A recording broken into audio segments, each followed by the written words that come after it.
Feliz sábado, irmãos. Eu desejo a você a paz de Deus.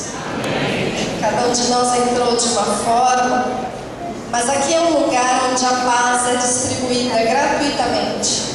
E eu sei que nós vamos sair daqui muito melhores. Meu coração pulsa diferente quando eu estou aqui. E é interessante, eu vejo que as crianças cresceram, mas o bom da história é que nós estamos do mesmo jeito, jovens, lindas e maravilhosas. E isso, louvado seja Deus. Que bom estar aqui com vocês. Eu estava pensando, quando nós viemos para cá, não é tão longe agora. Nós fomos transferidos para Guarulhos, estamos em Vila Galvão. Então não é já uma distância tão grande como era em Jacareí, né? Tivemos essa surpresa e que bom, né, Maria? Que a vida ministerial é cheia de surpresas, né? Vai chegar a sua vez. Eu agradeço também o convite da Dilma e a Marli por estar abrindo aqui a igreja. Ela é a primeira dama de vocês. Muito obrigada por estar aqui. Nós conversamos sobre várias coisas. Meus filhos vieram junto, mas vejo que eles não estão mais aqui. Onde eles estão? Eles estão ali. Bem, vocês podem ficar em pé? Por favor.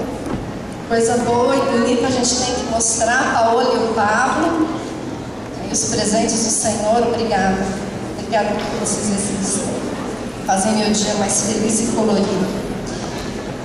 A gente aprende de tantas formas nessa vida. Nós agora, menos de um mês, estamos em uma nova fase. Uma nova adaptação.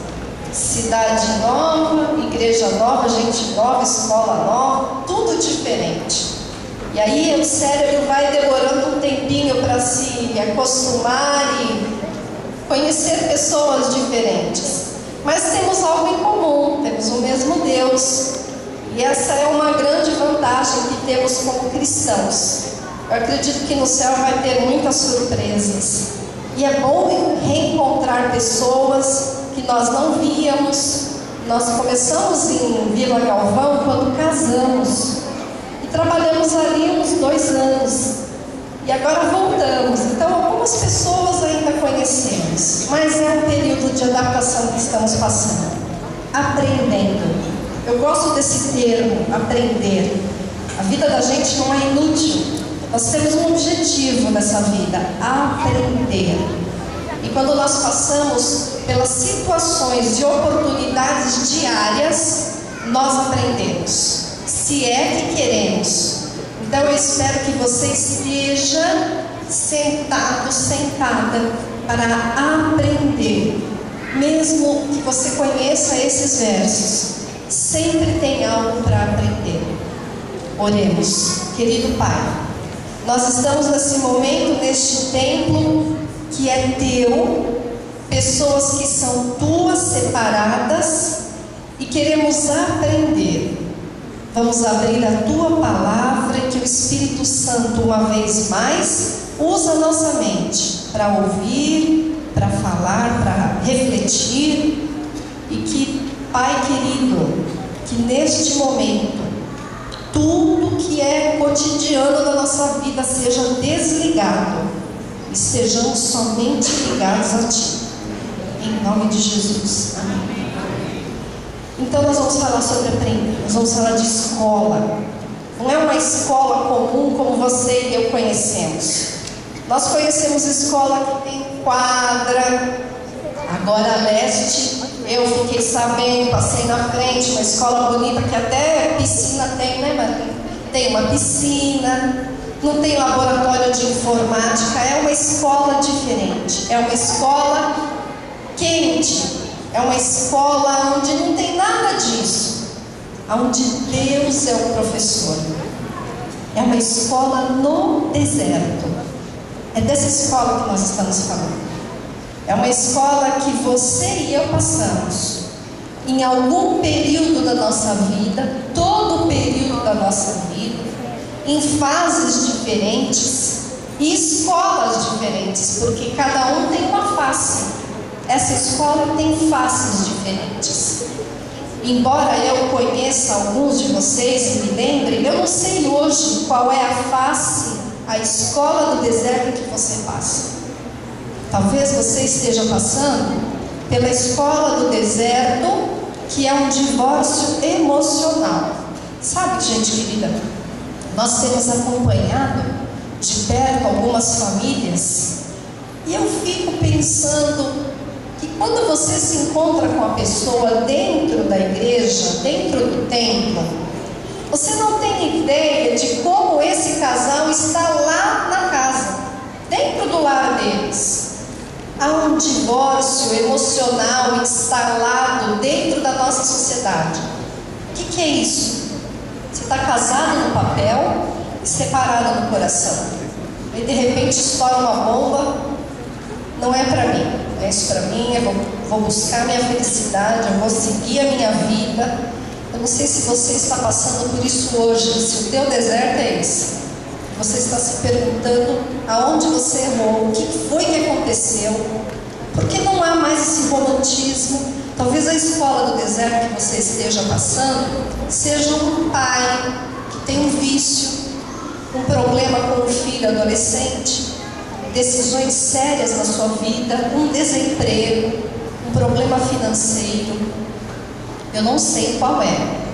O que eu sei é que todos nós passamos pela escola do deserto, aonde Deus é o nosso professor. Mas por que deserto? Por que será que Deus usa esse tipo de termo para explicar algumas lições simples para nós da Bíblia? O que é deserto? A palavra deserto, ela vem de uma raiz, midbar. E midbar tem uma derivação de dabar, que significa falar. Então, deserto significa falar. Então, deserto significa que Deus nos leva para essa escola diferenciada para falar conosco, para que você e eu possamos ouvir a sua voz. E às vezes nós temos uma sensação de que ninguém está enxergando, principalmente Deus. Então, abra sua Bíblia, livro de Deuteronômio, capítulo 32.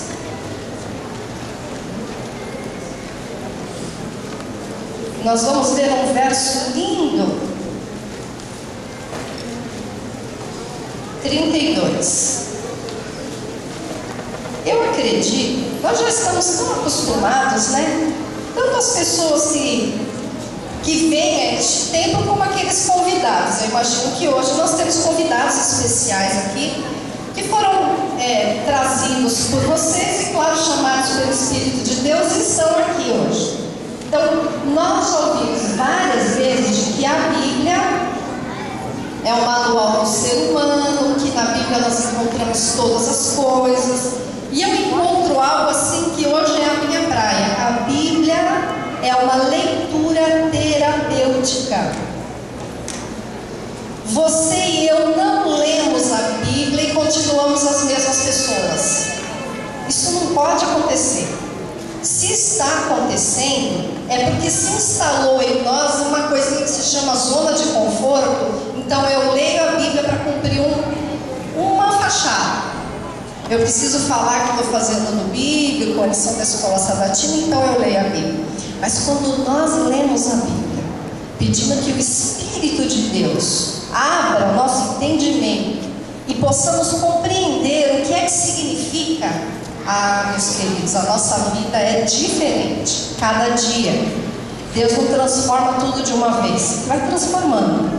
Cada verso que você lê, cada linha da Bíblia, ela é pessoal, porque quando ela foi escrita, ela foi inspirada por Deus, Ele estava pensando em mim. Em alguns momentos da minha vida, e nesse último mês, eu li várias vezes esse versículo, porque para mim ele é pessoal. Então tem alguns versinhos da Bíblia que a gente vai se assemelhando, vai gostando. Sabe por que criança às vezes gosta de ver o mesmo desenho, ouvir a mesma história? Porque na mente da criança, ela começa a fazer parte daquela historinha. E às vezes nós falamos, você não enjoou ainda da história? Não. a historinha do Naamã várias vezes, e as crianças também.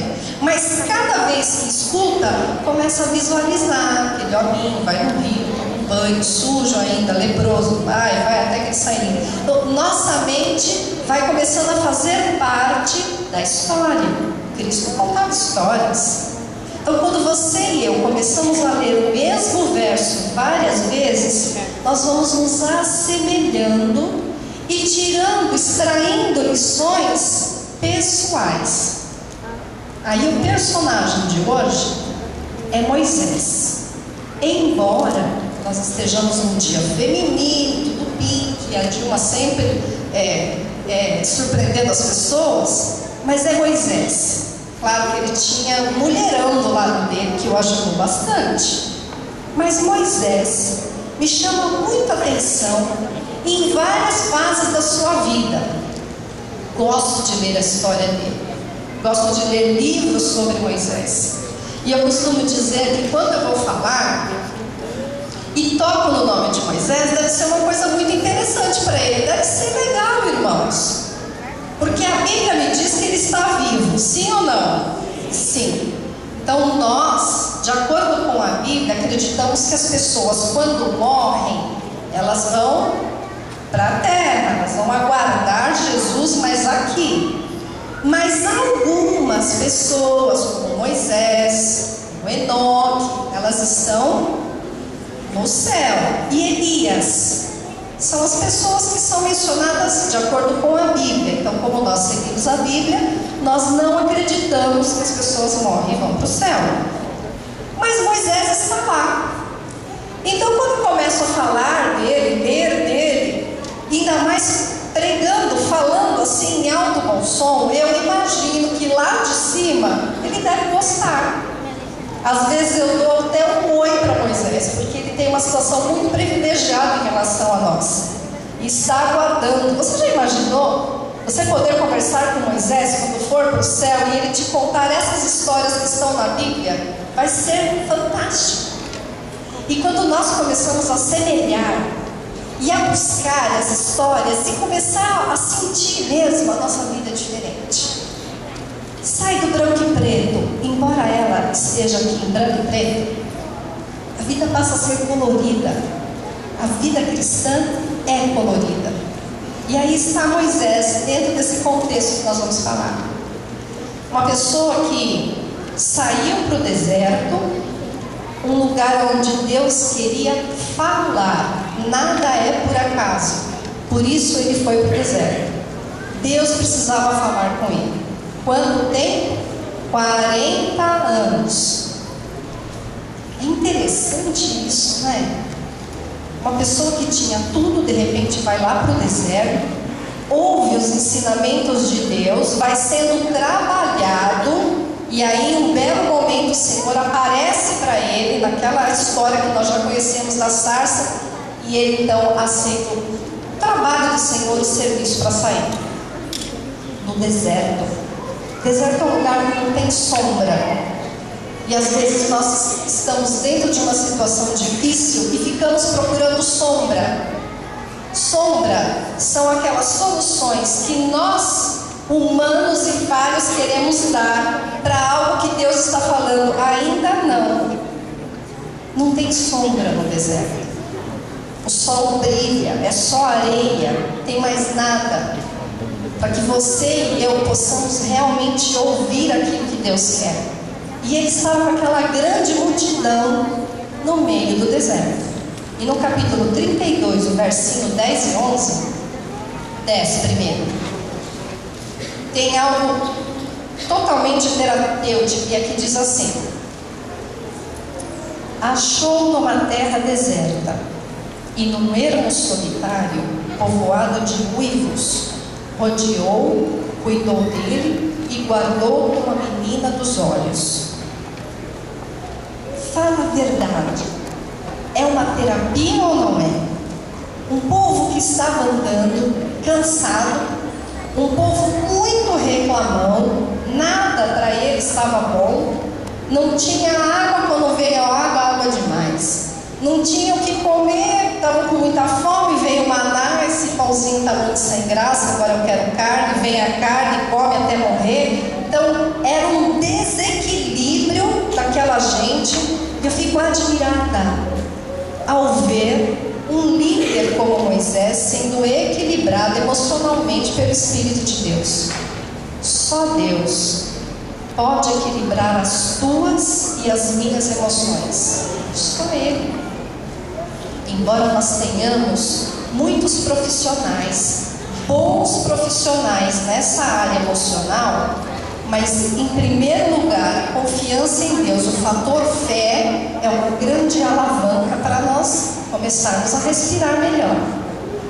E Deus então fala para aquela gente toda: achou numa terra deserta, num ermo solitário, povoado de uivos, rodeou, cuidou dele e guardou como se fosse a menina dos seus olhos. Irmãos, o primeiro verbo que aparece aí é achou. Então, quando você e eu imaginamos que estamos sozinhos numa situação, vem Deus com esse verso maravilhoso dizendo: eu já te achei, eu já achei você. E eu estava lendo essa semana esse versinho e disse: meu Deus, onde é que eu estou? Então vem aquela doce voz: agora você está em Vila Galvão. É bonito isso, não é? Porque um mês atrás eu estava lá em Jacareí e ele me achava ali. Agora já estou em Vila Galvão. Hoje eu estou aqui no Bonifácio. Aonde quer que você esteja, Deus acha você. Mas o mais lindo de tudo não é só que Ele acha, porque o versinho continua. Depois que Ele acha, Ele rodeia. O verbo que aparece nessa versão é esse: rodeia. Há uma classe de pessoas que se dizem criacionistas, mas é um criacionismo onde Deus sim criou, mas Ele já deixou. Ele criou, agora vive a sua vida e vai ser feliz. Mas nós, segundo a Bíblia, sabemos de que Ele cria e Ele cuida, porque esse verso diz isso. Deus acha, rodeia, e aí o outro verbo, e cuida. Ele já te encontrou, já cercou você e Ele cuida de você. Ainda que nessas horas de angústia você imagine que não, Ele já te encontrou, já cercou você e já te rodeou, já te cuidou. Sabe por quê, irmãos queridos? O verso continua: porque para Ele, você e eu somos como a menina dos seus olhos. Eu estou piscando mais do que eu comum, porque eu estou com lente de contato hoje. Então, quando nós temos qualquer coisa na frente da menina dos olhos, nós temos que cuidar, porque senão incomoda. Porque é uma parte muito delicada do nosso corpo. Você pode parar para pensar de que nós somos tão pequenos diante de um Deus tão grande, com outros planetas, outros lugares que estão nos observando, mas Ele para. Ele para porque Ele já te achou, te rodeou e está cuidando de você. E aí, na sequência, o versinho 11 e 12 diz que não tem ninguém que pode fazer isso, só o Senhor. Querido, minha querida, se você passa hoje por situações delicadas e difíceis, saia daqui com um pensamento: Deus já me achou, já me rodeou, cuida de mim, porque eu sou a menina dos seus olhos. Então, só Ele deve ser o meu Deus. Nós, muitas vezes, quando falamos de deuses imaginários, nós começamos a falar várias coisas.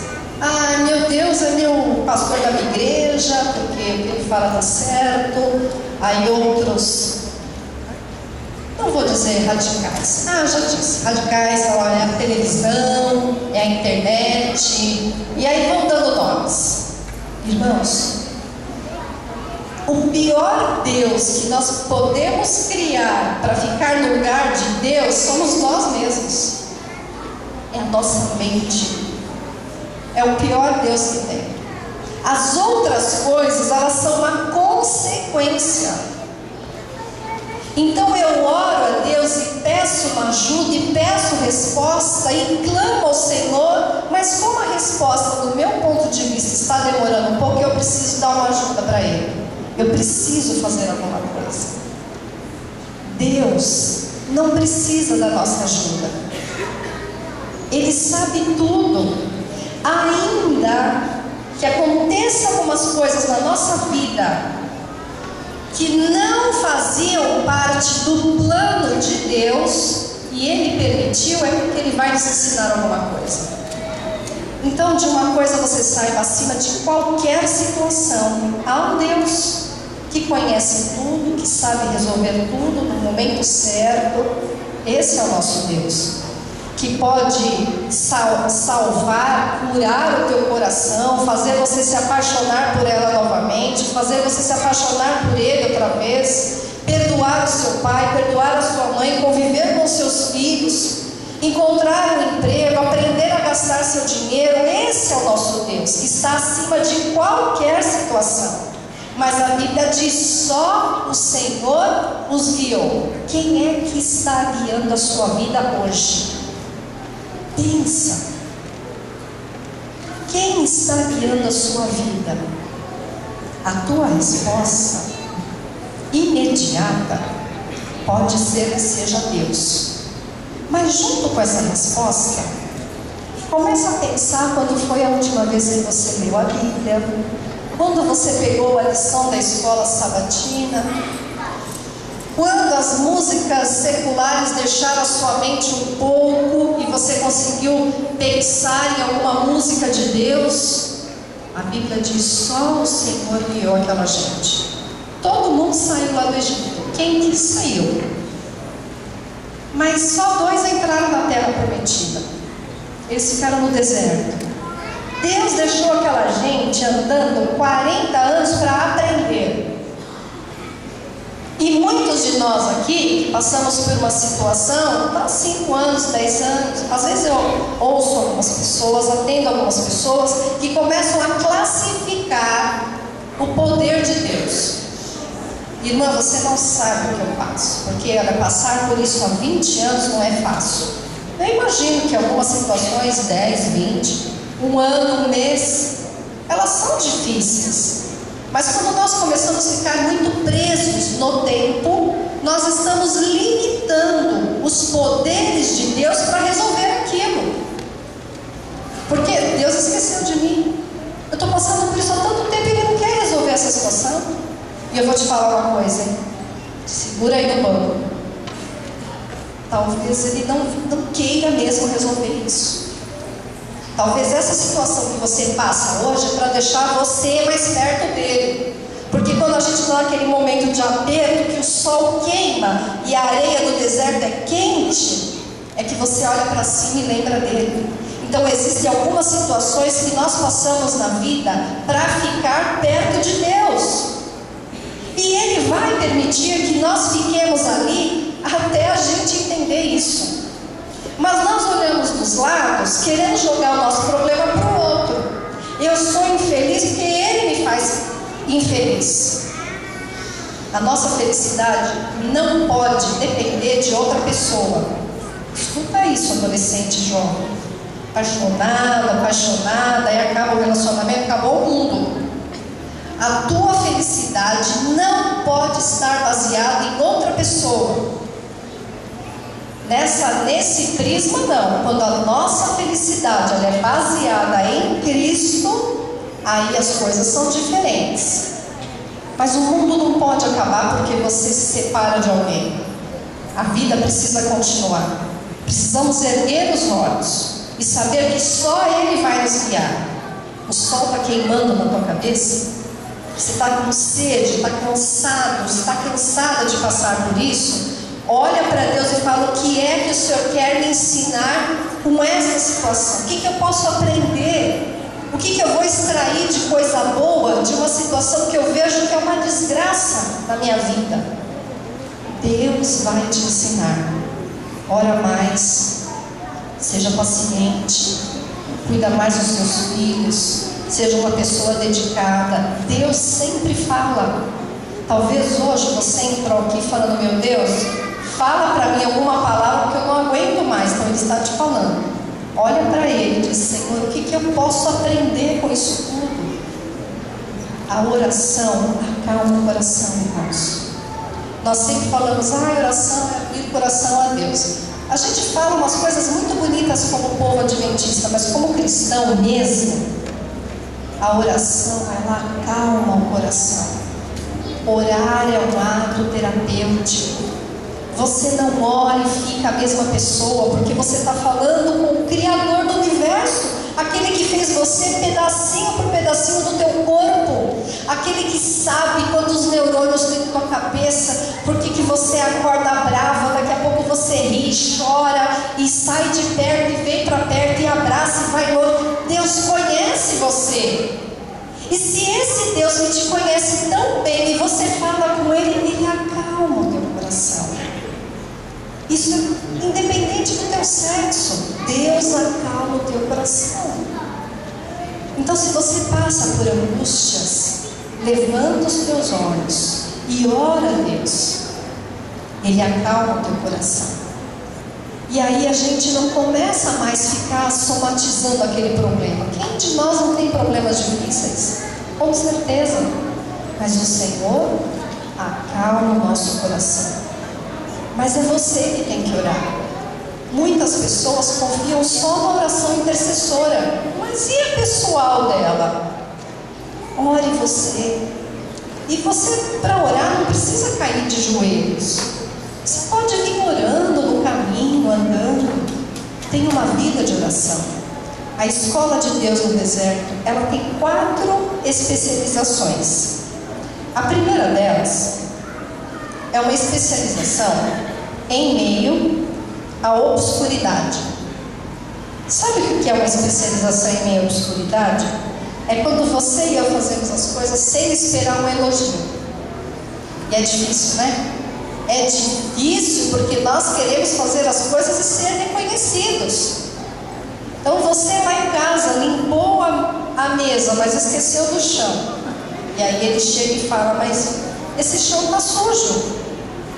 E aí nós, não vou dizer que viramos um bicho, mas viramos um gatinho e dizemos: mas você não viu a mesa que eu limpei? E aí você põe uma cebola diferente no tempero, ninguém percebeu, saiu da mesa. Olha, peraí, vocês não perceberam que eu coloquei uma cebola diferente? E o marido é a mesma coisa. Dificilmente lava a louça, mas se ele lavar e ela não falar nada, cai o mundo. Por isso que eu não faço nada, ninguém percebe. Nós queremos ser notados. Mas Moisés me dá uma lição de obscuridade aqui muito grande. Ele era um príncipe no Egito e nós não fazemos ideia do que é isso. Pelo menos quando eu estava aqui não tinha ninguém que morava em palácio. Já tem algum palácio por aqui? Não tem, né? Nós não sabemos o que é viver cheio de luxo. Nós não sabemos isso. Nós bem que gostaríamos. Mas a gente não sabe o que é ter uma pessoa que lava, outra que passa, uma que escolhe a roupa, uma que prepara o alimento, a uma que vai limpando por onde você anda. Ele era um príncipe.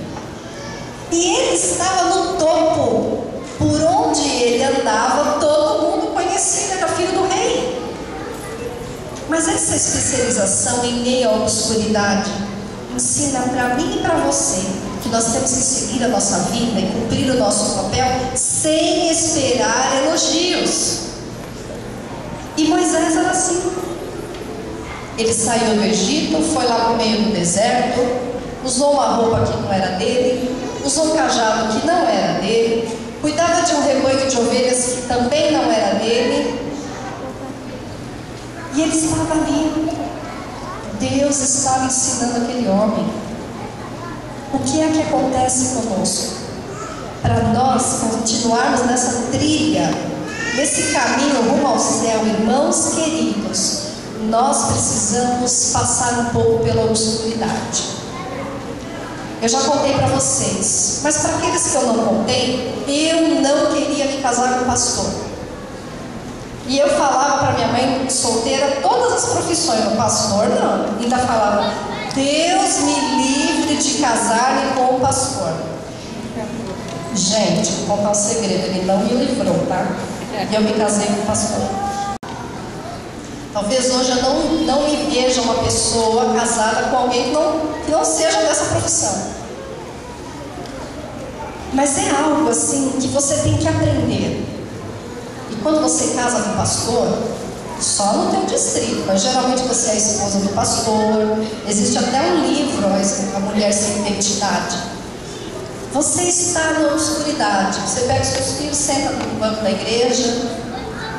Nós temos que aprender a conviver com as pessoas sem esperar algo delas. Porque quando você espera muito de alguém, você se frustra. E eu nem imaginava isso, irmãos. E antes de conhecê-lo, eu tinha uma outra vida. Embora eu viesse à igreja, devolvia o meu dízimo. Às vezes eu devolvia na igreja, às vezes eu devolvia lá em casa, porque eu chegava atrasada no culto. Então eu ia cantando pelo corredor da casa do meu pai a musiquinha do culto, chegava lá e entregava o meu envelopinho. Chegava já atrasada no culto, porque a gente não quer se comprometer. Então você chega atrasado, na escola sabatina já não passa aquele carão de falar que não estudou a lição, e aí a vida continua. E eu não estava muito assim ligada com Deus, não.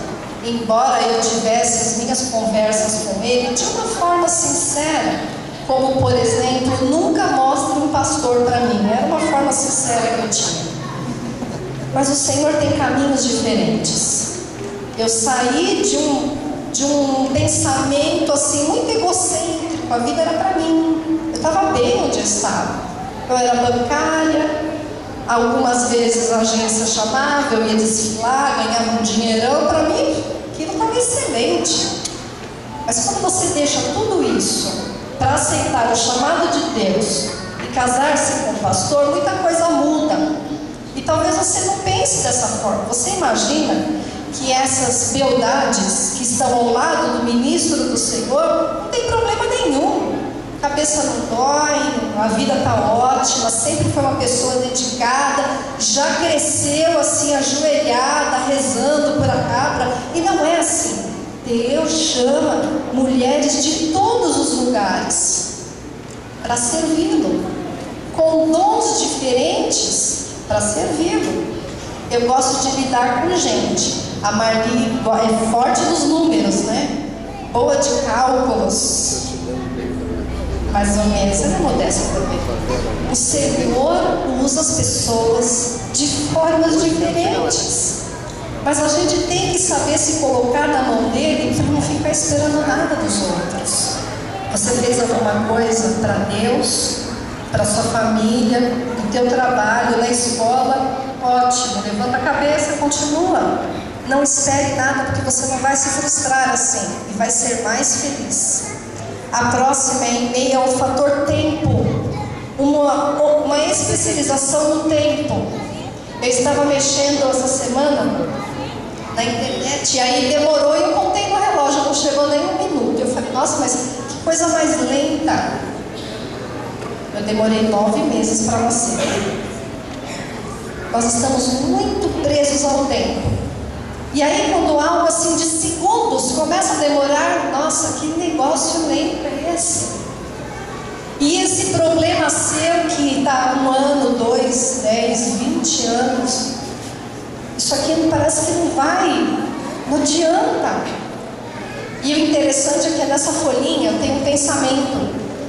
Eu estava escrevendo a mensagem. E diz assim: todas as pessoas possuem paciência. As pessoas bem-sucedidas são aquelas que aprendem a usar. Moisés não era paciente. Ter paciência todo mundo tem. Umas têm um limite maior, não, todo mundo tem paciência.